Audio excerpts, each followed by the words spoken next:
The humble beginnings of the fork. The fork started as a rare tool in ancient civilizations, used mainly for cooking and serving rather than dining. Early forks were found in ancient Egypt, Greece, and Rome, but they usually had only 2 prongs and were considered luxury objects, owned by the wealthy and used for special occasions rather than everyday meals. Forks enter European dining. Forks spread to Europe from the Middle East during the Middle Ages, but acceptance was slow. Some people saw forks as unnecessary or even strange. It was in Italy around the 11th century that forks began to be used more often at the table, especially in noble households influenced by Byzantine customs. Cultural resistance and myths. At first, forks were met with suspicion in much of Europe.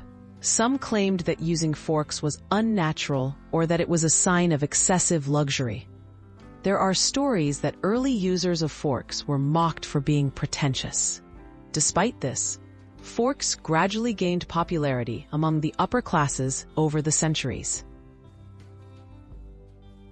Industrial advances and mass adoption.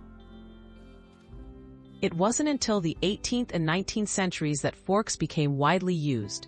Improvements in metalworking allowed forks to be mass-produced, making them more affordable.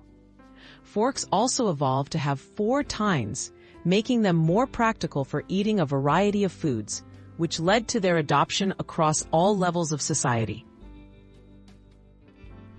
Why forks became essential.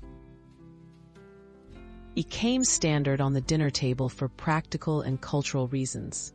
They make eating foods like pasta, salad, and meat easier and more hygienic than using fingers alone.